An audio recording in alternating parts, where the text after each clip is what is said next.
I have to say that we were a little disappointed in the reaction of the Colombian government, which apparently expressed heartfelt condolences on the loss of lives in Pakistan after the Indian strikes, rather than sympathizing with the victims of terrorism. There can be no equivalence between those who dispatch terrorists and those who resist them. I have to say that we were a little disappointed in the reaction of the Colombian government, which apparently expressed heartfelt condolences on the loss of lives in Pakistan after the Indian strikes, rather than sympathizing with the victims of terrorism. We will say to our friends in Colombia, there can be no equivalence between those who dispatch terrorists and those who resist them.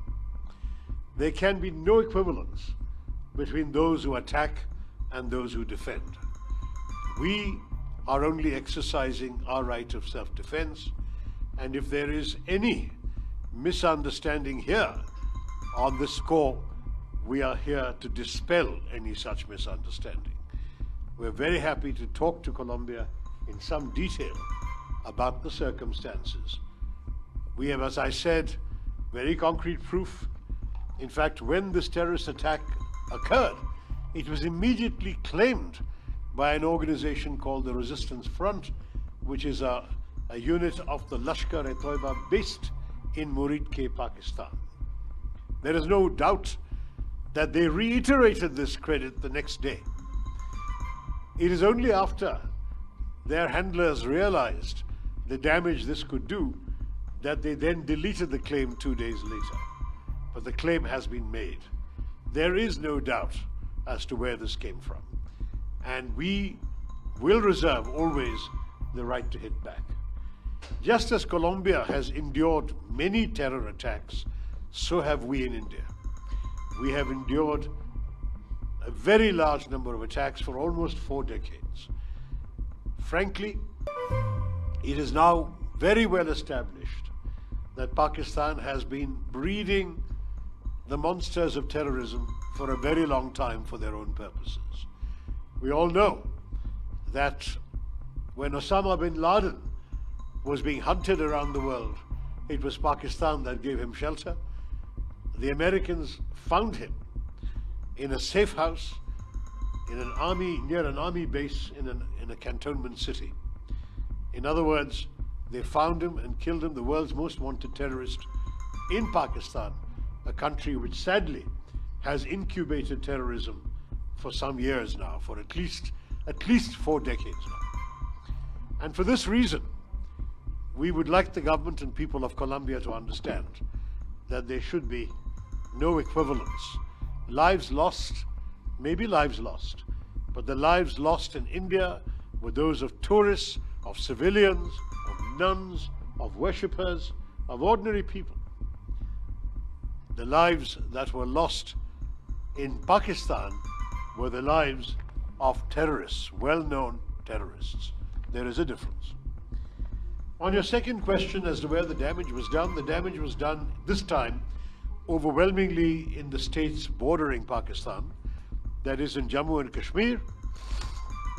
Also, I think they might turn this off, the sound is not right. Also in 1 or 2 districts of our neighboring state of Punjab, which is right next door to Pakistan, and to somewhat lesser extent in the state of Rajasthan.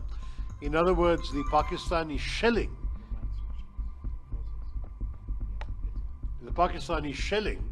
was particularly affecting our border states, and these states took the burden of having to thwart the missiles.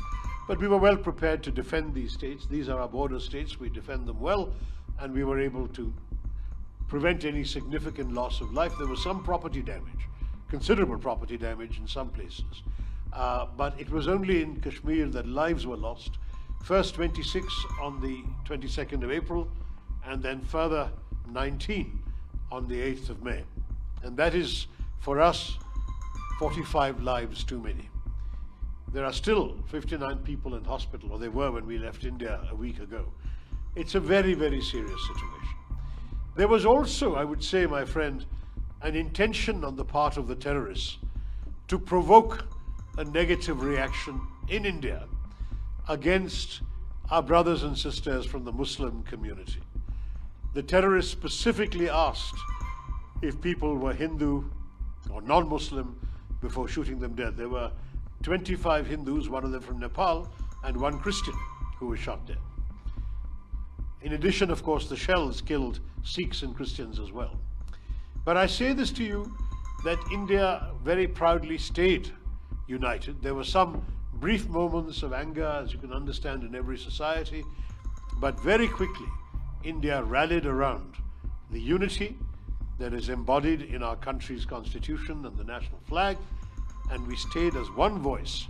I should have mentioned at the very beginning of my remarks, let me do so now, that my colleagues and I represent 5 political parties in India, we represent 7 different states in India, and we represent different languages, different religions.